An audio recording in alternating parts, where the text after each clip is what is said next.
Hey there, this is Steve Lee with Veritas Catholic Network. We at Veritas are working hard to bring uplifting conversation and faithful Catholic teaching to everyone who can hear us. We're listener supported, and you can help us by going to www.veritascatholic.com. And we just celebrated the 244th birthday of the United States.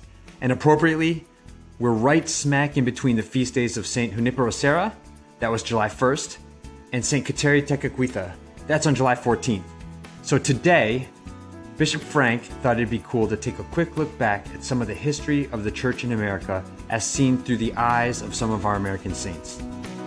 Before we get to that, thank you to our weekly sponsor, the Knights of Columbus Museum. Please visit the museum online at kofcmuseum.org for lots of free, enjoyable, and educational content for you and your family. Again, it's kofcmuseum.org. Hey all, welcome back to Let Me Be Frank, Bishop Frank Caggiano. I am Steve Lee, and I'm so happy, as always, to introduce His Excellency, Bishop Frank Caggiano. Great to be with you, Steve, as always. And I'm excited about what we're going to be talking about today, which is American Catholic history, no?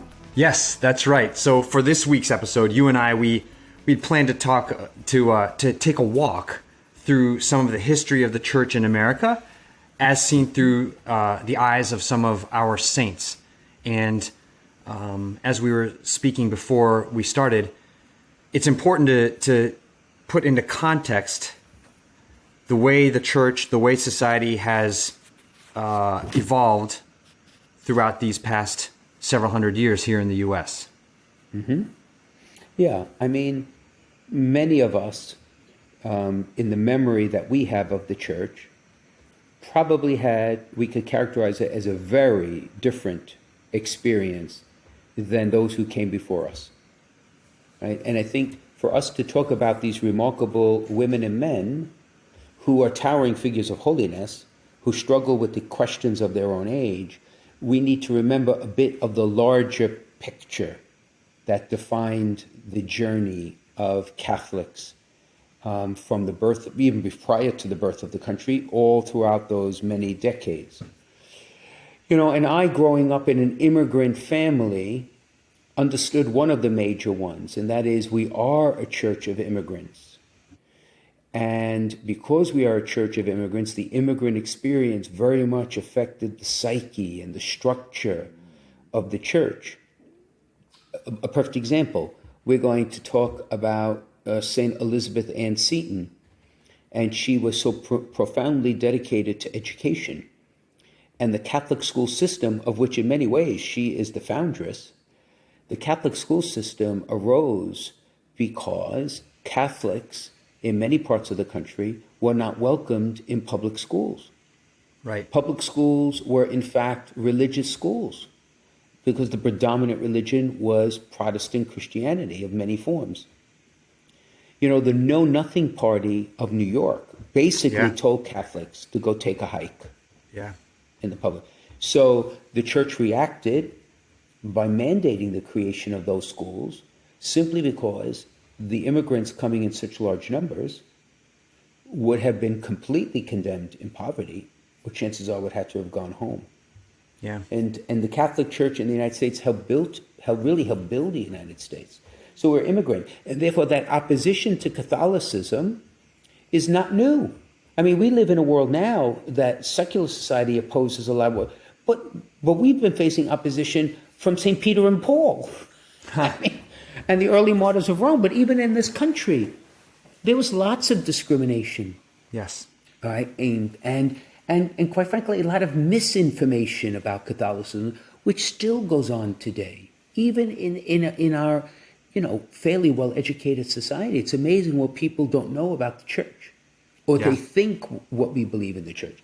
But anyway, so there was opposition. And the other thing that I think we have to keep really in mind when we look at people like Junipero Serra and others is that the missionary impulse that accompanied some of the colonialism that occurred in the very early ages, right, in the times even before the founding of the country, came out of an impulse, a deep desire on the part of men and women to bring the faith in Christ to every human being, because they held very strongly, as we do now, that the church is the sacrament of the offer of salvation in the world, and that you need to come to know the Savior. Now, historically, some of what happened, certainly we would not do now, nor would we condone now, but knowing what they knew in that time,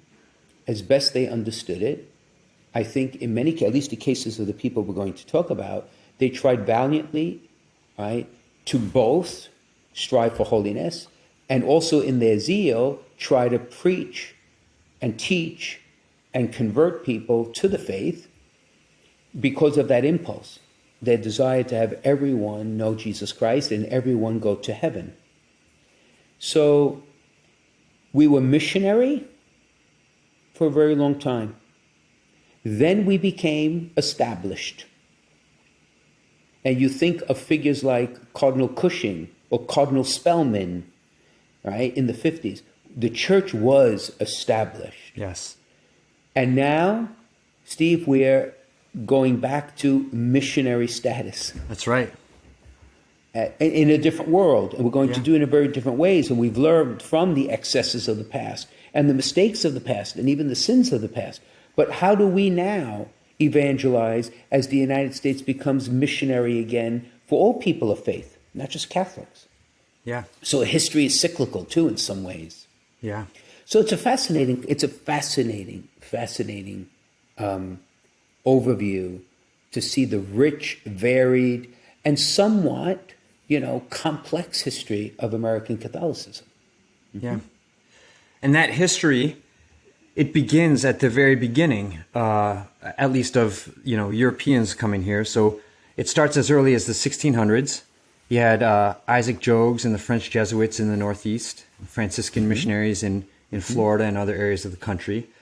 Let's begin in the Northeast with Isaac Jogues in the 1600s. And specifically, let's take a look at a remarkable young woman there named Kateri Tekakwitha. Mm-hmm. The lily of the Mohawks. Kateri, she was a Native American. She was in the Mohawk tribe. She lived only 24 years. Right? I believe she was born in the mid-1650s. Yes. And died just about the beginning of 1680. Mm-hmm. And she survived a smallpox epidemic that killed, I believe, both her parents and one of her siblings, and scarred her to the point where she was very self-conscious of her appearance and all of the marks that remained on her face.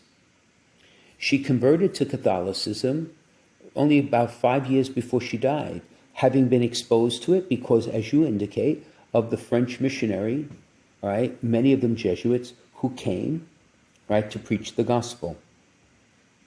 And, as I read, even to prepare for our podcast, and just that which I remember studying, right, even in seminary, to get an appreciation of Kateri, you have to have an appreciation of tribal life. Right? Which again, many of the missionaries of the time, probably in many different ways, did not understand completely, nor did they understand and appreciate the value that was inherent in all of those. Right? Right. Okay? The truth is, in that age, in that time, in that culture, in that tribal setting, a young woman by 13 or 14 would have been married. Yes. Okay? Because the lifespan was so brief. So when Kateri indicated a desire not to marry, that would have provoked a tremendous amount of backlash from family and the extended family, in the longhouse, in the clan, right, in the tribe itself. But she was remarkably determined to live what she believed. And she felt this call to the point where she was baptized later on in life to espouse herself to Christ, whom she discovered through the priests that were there, present in their midst. And in one of her writings, she basically spoke of giving herself to this, my spouse. So she's called a lily because of the purity, right? She gave herself to a life of virginity until her death. The other thing I thought was very interesting about Kateri's life is that she very much embraced penitential suffering for others. And some of the practices that she lived with and that she did, I myself, quite frankly, I'm not sure I could ever do. Literally, it was self-mortification. It was, among the Iroquois and among some of the Mohawks, this whole question of literally letting out blood in remembrance, in remembrance particularly of the dead, in an offering that was usually done every 10 years, was not uncommon. But for her, in all of these extreme acts of penance, it was for the remission of sins. It was for the prayer of those around her. Again, for those with whom she shared her life, this probably was very odd, but she remained committed to it. Yeah. So she died at 24 years of age. And it's reported that upon her death, not soon after she did in fact die, there was a remarkable, some even would say a miraculous, healing of her body. So that the scars that she carried, the smallpox scars that she carried, healed. And she had a radiant beauty about her. Yeah. Right? It's interesting. Saints are not perfect. And we have this almost romantic view that saints never made mistakes, never committed sins, at times even grave sins. Oh my goodness, look at St. Augustine in his life. Mm-hmm. He committed lots of grave sin before his conversion. Yeah. But they strove for holiness with the best light that they had in the context in which they lived. So we will see in Junipero Serra, for example, they accompanied those who were the soldiers, right? The Spanish garrison, all the rest. They committed tremendous atrocities. Yes. Right? So his care for the Native Americans in California was far more compassionate. But did he make mistakes? Absolutely. Absolutely. Yeah. Absolutely. Which, please God, we would not do. But that doesn't mean he's not a saint, and that does not mean, in the sense that he did not strive for holiness, as Kateri did. So I think I've always, when I was a little boy, I was always fascinated with Indians of New York State. My 7th grade project was to create a longhouse out of sticks. Uh-huh. You know those ice cream sticks? Yes, the little popsicle sticks. The popsicle sticks, and what I found fascinating about, not only because I could do it, it was like kind of like in 7th grade, wow, I did this kind of thing. I kept it for years because I was fascinated with the life that would have been lived in that longhouse. Yeah. How family was more than just mother and father. The extended family was family. Mm-hmm. And how the tribe, when it gathered, really supported themselves almost literally as a one single family unit. Yeah. So all the more courageous for Kateri, who came to faith in Jesus Christ, to buck the religious beliefs of what would have been so much a part of the fabric of her life. Yeah. Like, she didn't have the option to be mediocre. You're either in or out, and she was in with both feet. Yeah.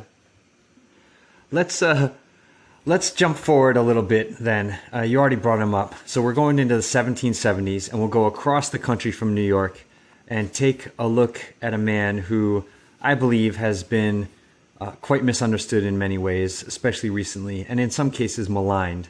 And I'm talking about Father Serra and the great work that he did in California. Right. I think, in the modern criticisms against many of those who lived before us, I think it is easy to fall into the trap of becoming ahistorical. That means that which existed at the time is not seen in its own context, but seen against a modern standard, or that which we understand and know. There will be generations after us who will have perhaps a more sophisticated or more mature or a different perspective, who will do the same thing to us as we are doing to those who came before us. Yeah.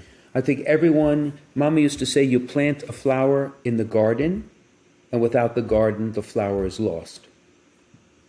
And in some way, shape, or form, when we look at a person like Junipero Serra, we need to really contextualize everything he's doing.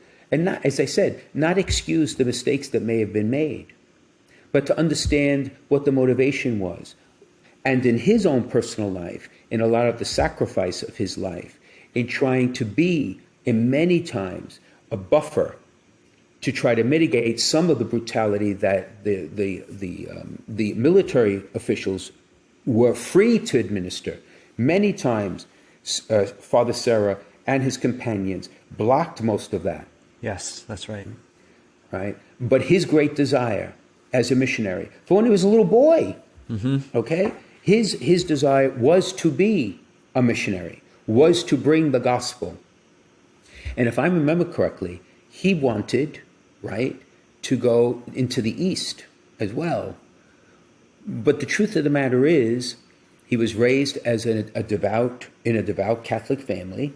He became a Franciscan. He went to Baja California and eventually helped found 9 of the 21 Spanish missions in California, starting with San Diego, and I think he went all the way to San Francisco, if I'm not mistaken. Yeah. Right? And he was recently canonized. I think it was when Pope Francis came to the United States in his apostolic, the only apostolic journey he's had to the United States, that it was at the Basilica in Washington where he canonized Serra. He was a brilliant man. From what I remember, he was truly an intellectual. He was a philosopher. He taught, and he was considered intellectually brilliant by his peers and by those around him. So he could have had a life of teaching in a university, right? But he chose not to do that. And he chose to come to the United States. Yeah. And there's a famous story of when he arrived, and of course his great patron was Francis of Assisi. And Francis said in his rule that the friars, right, should not have money and should not ride a donkey anywhere unless it was absolutely mandatory because of their impaired health. He walked from where he landed all the way to what is now Mexico City. Yes. That's hundreds of miles. Yeah. And and correct me if I'm wrong, Steve, but did he not, in that period of time, contract a malady in his leg? Yes, that's right. Right? Some sort of infection that inflamed his leg, caused him to itch all over his body. It was almost reminiscent of the thorn of the flesh that St. Paul speaks about in his life. Yeah. But he still continued to walk. He still continued to go through the missions, still continued to preach. Right?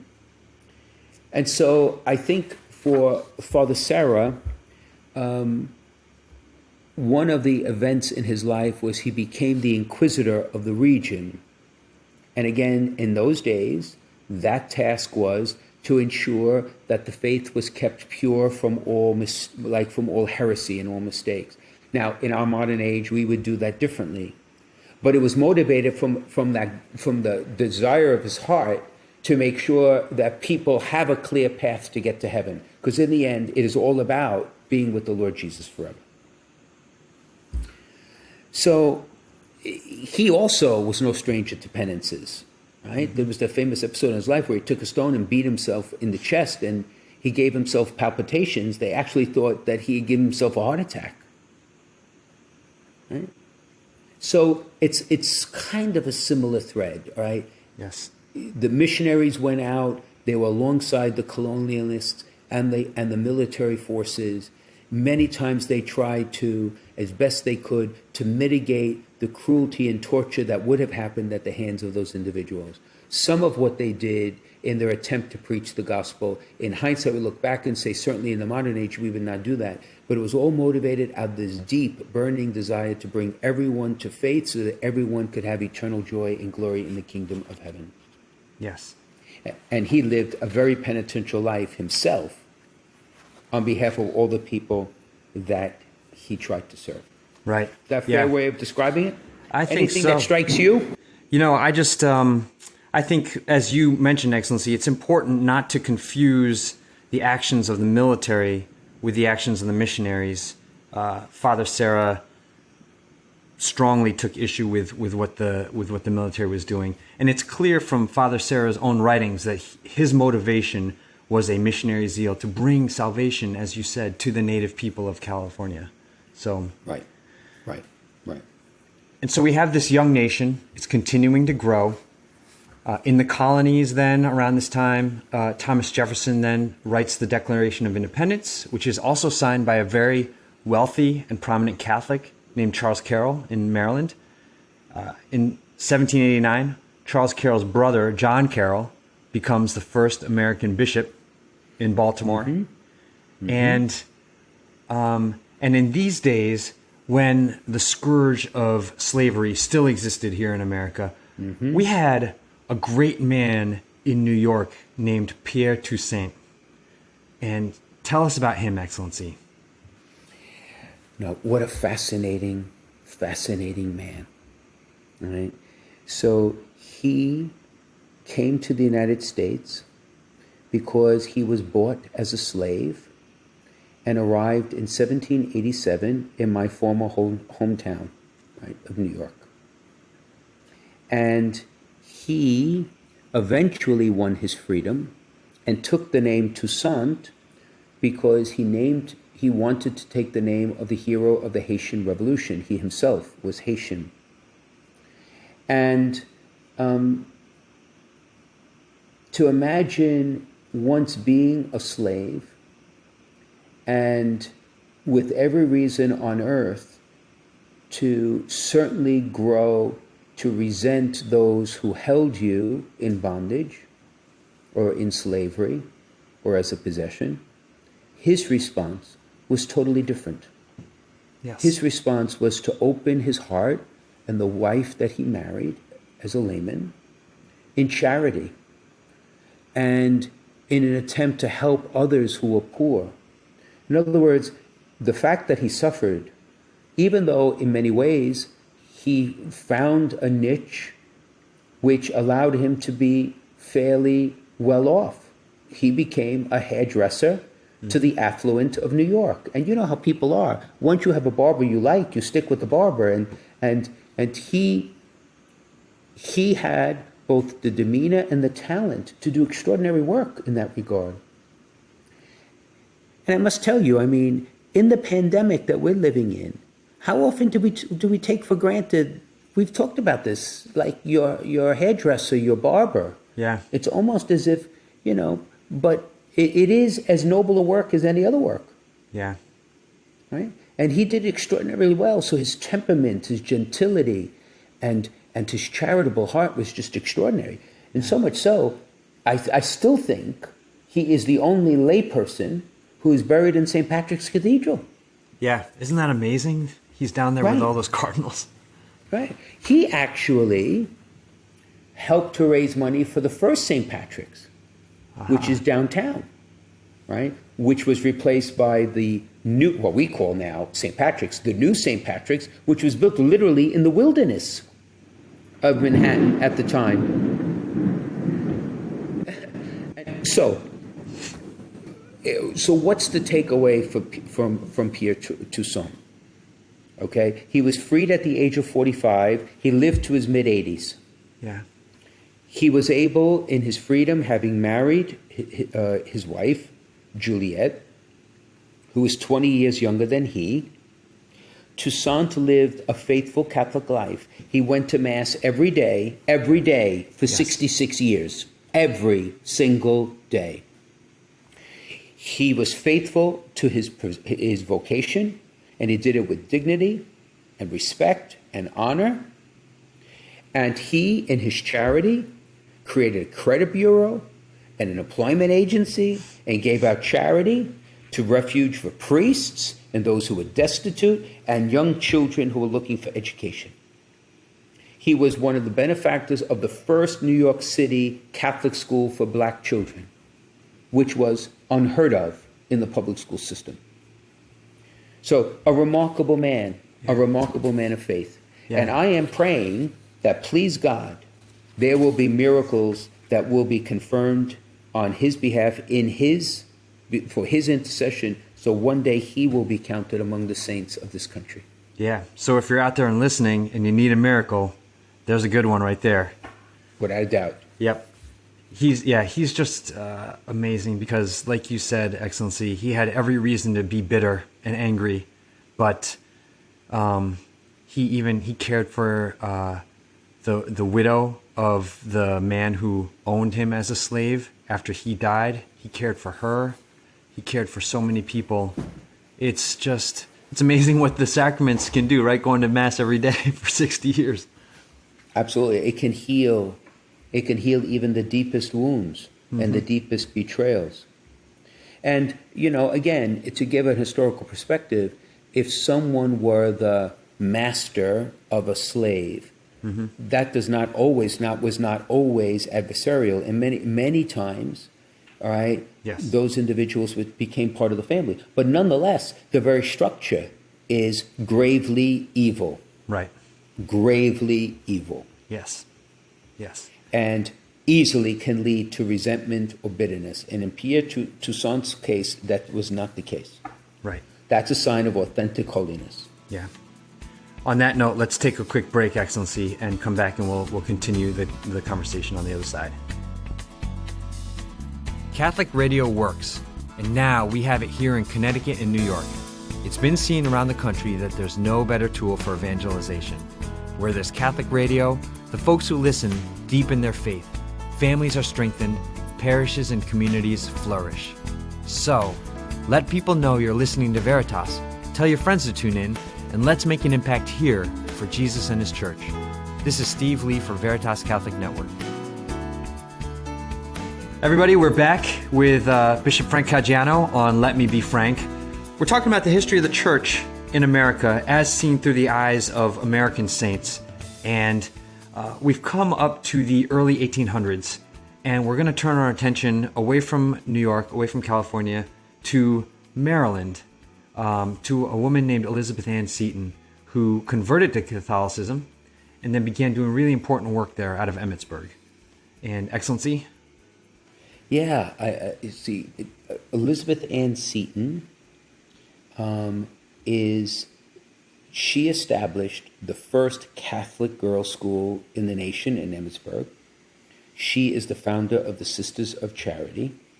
She would be the first person born in the United States to be canonized by the Church in 1975. Okay. I think Mother Cabrini was canonized before, but Mother Cabrini was an immigrant to the United States. So she is the first native-born American saint.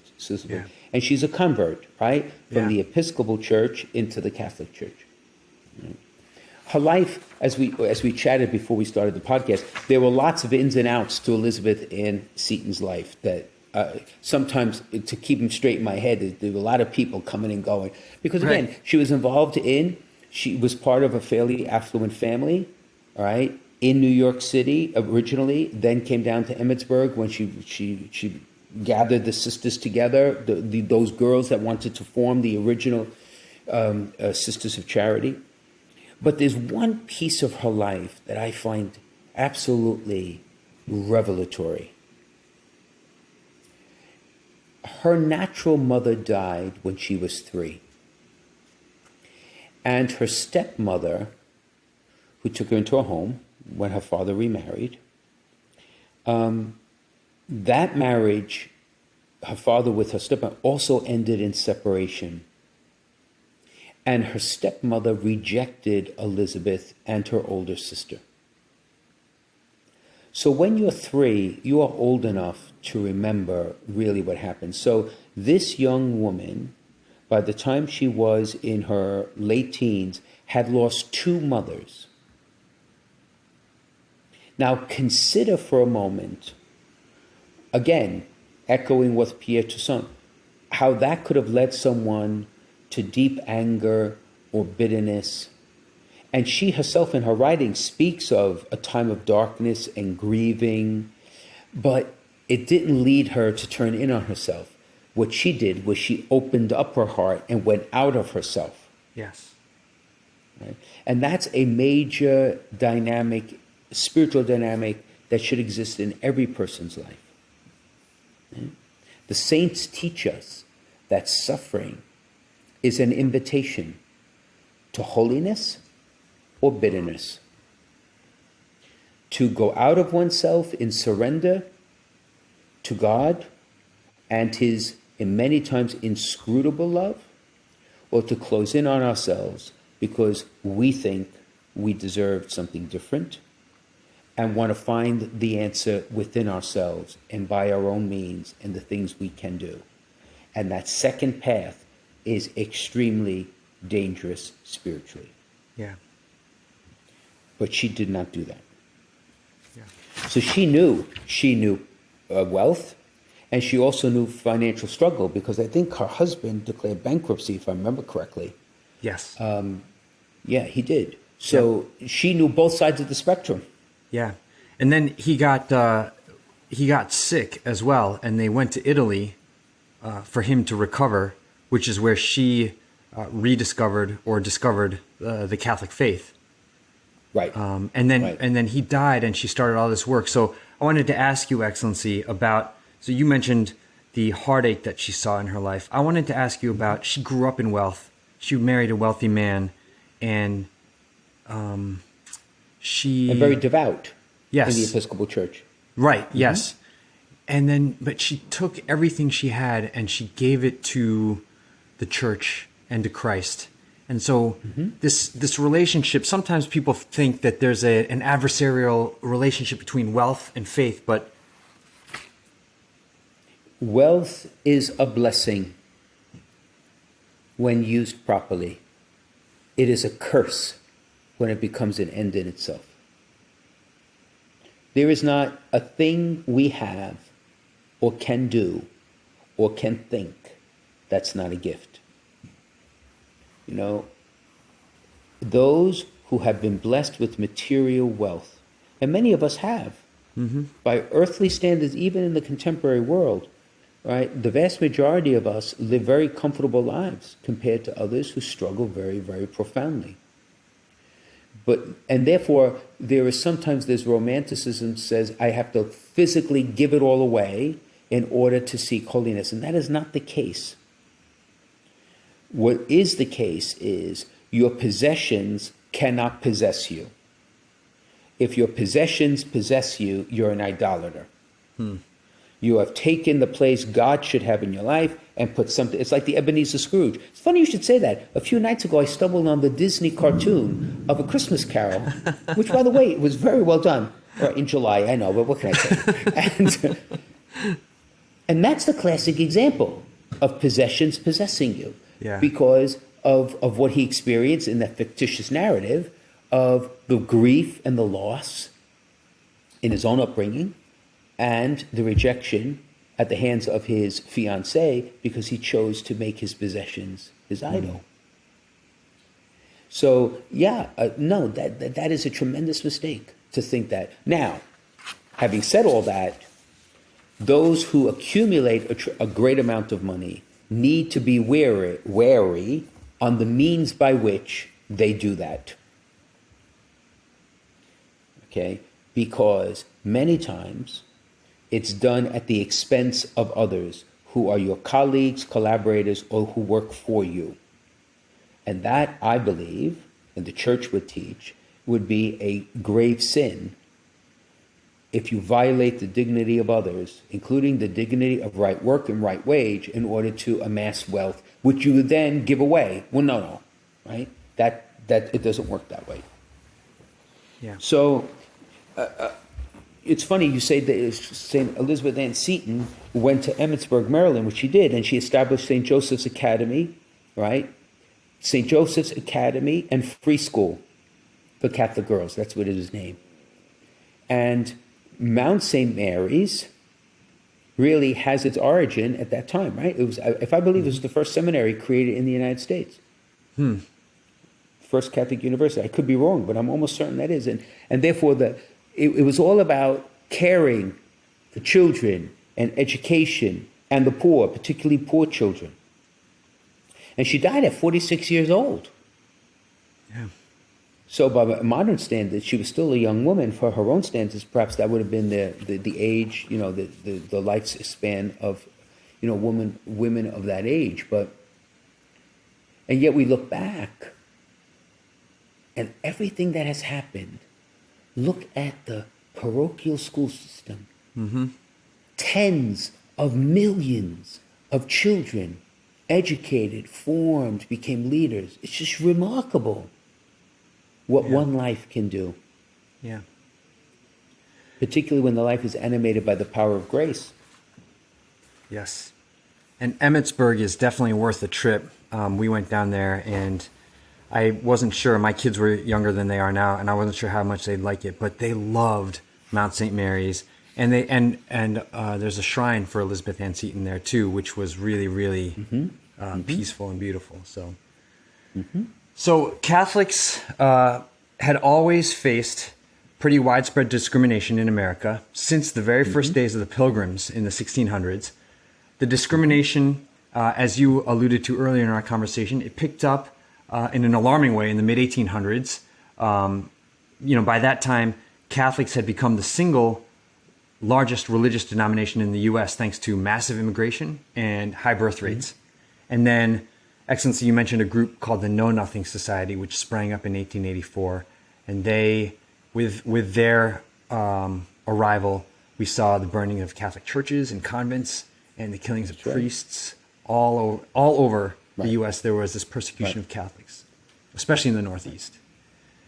And we come to 1884, and Mother Frances Cabrini lands in New York with 6 of her fellow sister nuns.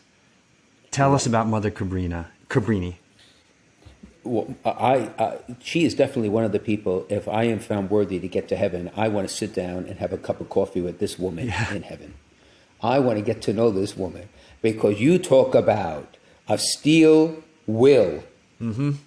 You talk about a trust in providence.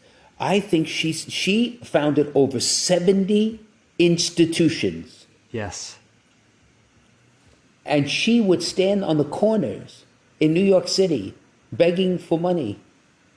And she almost always was able to raise the capital to found orphanages and schools and hospitals. And it was just absolutely remarkable. And she, for sure, I know, went to ask to go east. And the Pope said, no, you are to go west. Yes. You are to go to the United States and help your fellow Italian immigrants who are struggling in the United States. Now, let's state for the record that the persecution that Catholics faced was not solely at the hand of those who may have shared Christian faith but were not Catholic, for lots of reasons. But there was also difficulties within the Catholic community, because immigrants in prior generations did not welcome the immigrants of the current generation, which is, I must confess, extraordinarily sad commentary when you consider Catholics not welcoming other Catholics, which unfortunately is going on in our own age. Right. So one would think in history we would learn our lesson, but that's for another podcast to get deeper into that discussion. But going back to Mother Cabrini, she founded the Missionary Sisters of the Sacred Heart of Jesus, really to serve Italian immigrants. And, I remember the first time I went to Mulberry Street, and of course I was with my father. My father was still alive. And I said to him, where are all the Italians? And he said to me, well, this was the portal. And we went up and down, because most of them are now gone. I mean, they've immigrated to Brooklyn and to New Jersey and basically assimilated. But with a little bit of imagination, you could imagine what those tenements look like when they were teeming with families, with 5, 6, 7 children.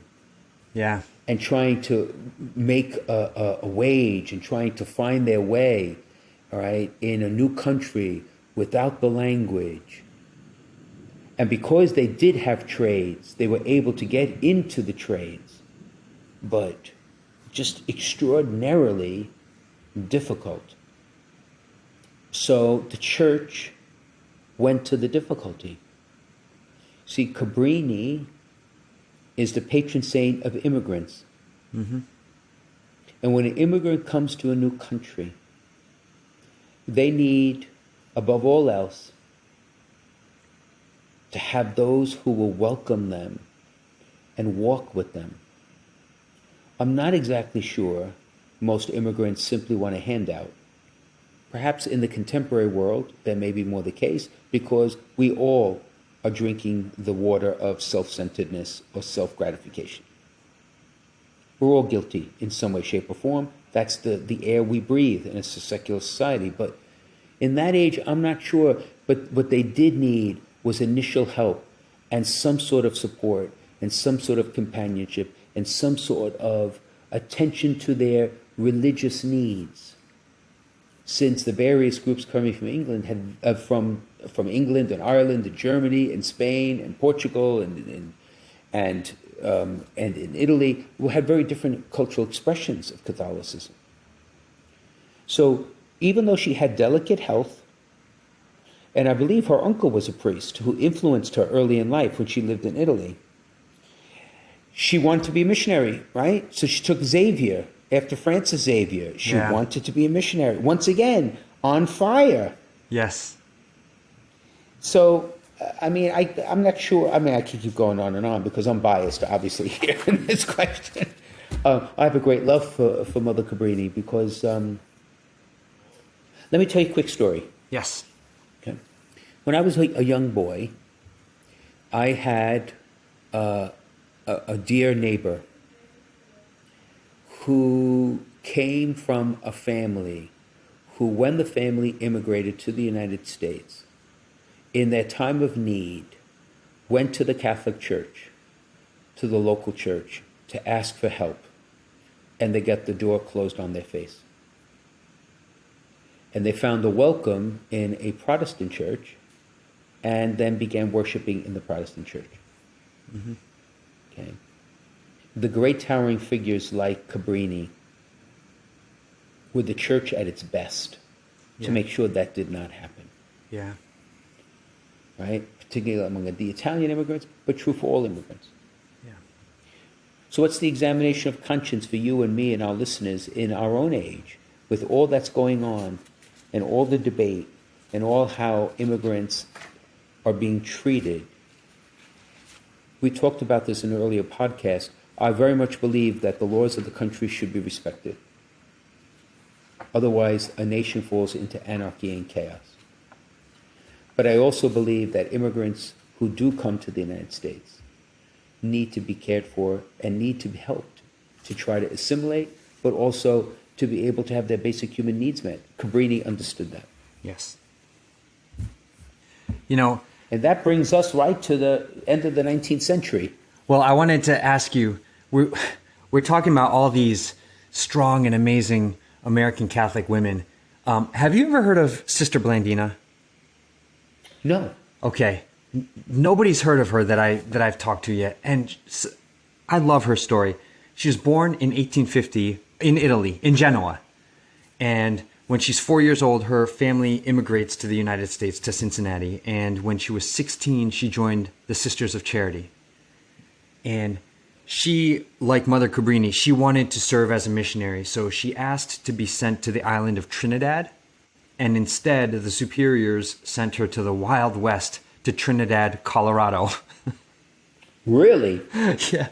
But she goes there, and She's obedient, and she's also on fire, and she's fearless. She travels throughout the Wild West in the days of the cowboys, and she establishes schools and orphanages for the poor and for the Hispanics, and she really takes care of the Native Americans out there in the Wild West. And she was fearless, like I said. She even famously went toe-to-toe with Billy the Kid on a few occasions. Really? So she's a cool story, and the Santa Fe, I think, is now sponsoring her cause for sainthood. So hopefully she'll gain in popularity as well. I wanted to go, Excellency, and I wanted to look at a couple quick things. First, we have a little time left. The publication of the Baltimore Catechism in 1884. Can you just tell us, in a couple minutes, why that was significant? Absolutely. Well, let's start from the beginning. Okay. The very fact that the bishops in 1829 asked for the catechism, and it took a good 50, 60 years to do, gives me consolation. It does, because much of what we want to get done now takes awfully long time. And I said to myself, is it me? But it's probably part of the very fabric of the history of the church. But the catechism reflects a pedagogy which, in our own very contemporary age, is having a resurgence. And that is that there is a basic, fundamental need to answer questions. Questions about faith. Questions that allow a substantial, logical, reasoned, and one would say almost an apologetic answer, so that a person could understand and therefore live and therefore defend their faith.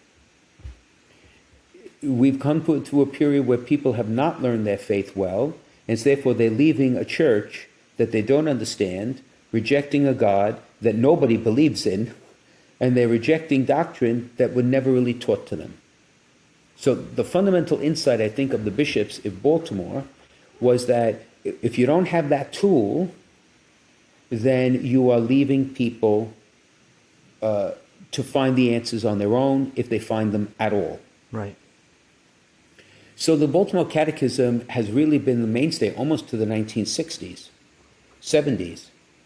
And it's had different iterations. I think the first version had 421 questions. Then the abridged version had 208 questions.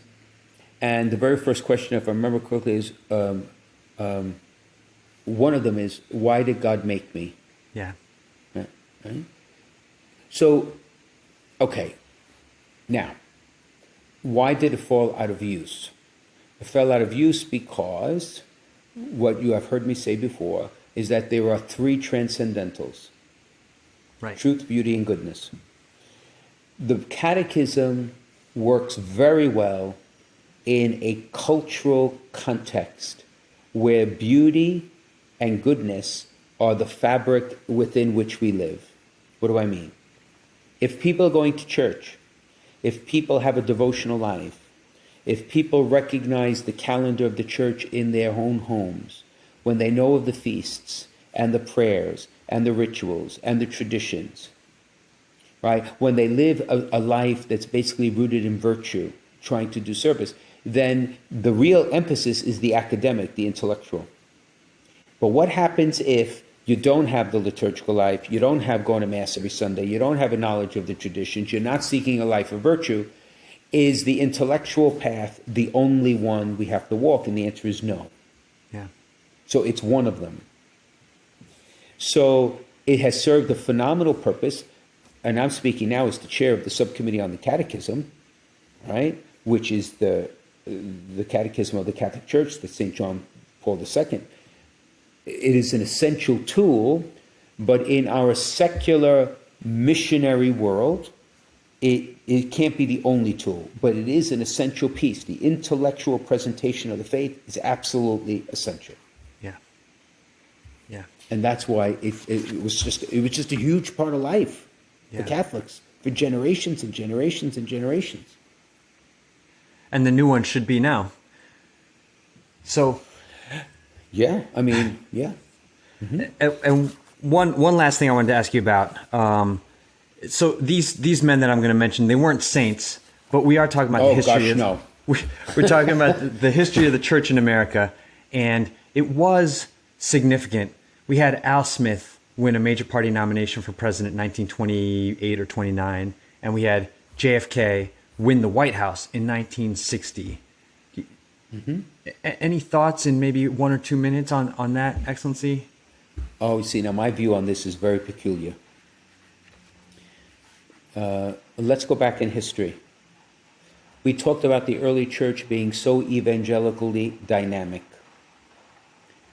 and had explosive growth. After Constantine recognized Christianity, a lot of that growth began to diminish because many people got involved in the institutional tussles with politics and with the centers of influence and power that come with recognition. And while they were tremendous milestones, that Al Smith was nominated and JFK was our first Catholic president, the little I know of JFK's life, it was not a stellar moral life. No. And the fact that therefore Catholics made it did not necessarily help the church to continue to grow. One could argue that the actually opposite began to happen, that we became much more set and involved in that larger social, political, cultural landscape that, if you're not careful, can get the best of you. So in that sense, I am not in the majority opinion. I think I'm very happy that it happened, but in some way, shape, or form, when you are persecuted is when you are called to greatness. Right. Yeah. And maybe, fortunately, we're being persecuted again, so maybe now this is the moment of renewed greatness. Yeah. No, I see what you're saying, especially with JFK. I mean, one of the things that helped him win the presidency was the fact that he had distanced himself from Rome, at least, Right. He said, as it would regard his public policy. On another day, I'd like to ask you about Dorothy Day and Thomas Merton. I mean, both of them contributed very important things to Catholicism, but they went a little off the rails as they got older, I would say. I would say this: Dorothy Day's life is quite extraordinary, and to think it happened a lot in Staten Island is amazing, right? Yeah, we will talk about them, and there's some other modern people as well. Yeah, right? Yeah, definitely. Let's take one more break and take questions when we come back. We need Catholic radio because we need the voice of the church in the public forum. We live in a time that the secular voice dominates so thoroughly that we need to get that Catholic perspective out. Just as Fulton Sheen used radio and TV in the last century, we need to continue to use. This means to announce the Catholic faith in the public forum. Welcome back, everybody, to Let Me Be Frank with Bishop Frank Caggiano. It's a time where we take questions, Excellency, and we got this one came in from Jackie in New Canaan. Her question, she asks, the practice of meditation for physical and mental well-being is encouraged by health experts in so many outlets, especially during this time of pandemic in handling stress. What are your thoughts on meditation? Is it efficacious with connecting the mind and body and increasing awareness in the moment? Or is it simply an empty exercise that is replacing prayer in the modern world? Well, Jackie, the last part of your question is certainly a pitfall we must avoid at all cost. That the exercise of meditation as a substitute for the prayer we offer in worship to God, because one can never replace the other. But having said that, your question is very intuitive, because in a world, as we've spoken before, that there is a great division between the spirit and the body, the center of consciousness and the body, almost as if the body is just a useless receptacle of who I really am. the ways where we can traditionally meditate that allows us to calm ourselves reestablishes what it is, a fundamental unity between our spirit and our body, because our body is as much us. And therefore, if any exercise in meditation allows us to be calm and to be focused in the present moment, all of that is the entree then to prayer. It allows us then to offer ourselves to the Lord. If that could be prayers, that could be a prayer without words, that could be an offering before the Lord in adoration. What I find in my prayer life that's very difficult, and I've admitted it before, is calming my spirit to be able to pray in an undistracted way. Because we bring our worries and our agenda and our work wherever we go, even in prayer. So I think it's not a question of either or, it's a question of first and second. It's setting the foundation for what then could be the proper disposition to be able to pray. And to be able then to offer oneself, you calm oneself to offer oneself to God. So I think it's tremendous that people learn how to do that, because stress has becoming a corrosive element in our lives since the pandemic. People are under more stress than they actually realize. But having said that, the solution, if I may, or the antidote for the corrosive presence of stress and worry and anxiety is God's love. It's God's healing presence. So meditation can easily lead to that prayer experience. It's an excellent question. Yeah.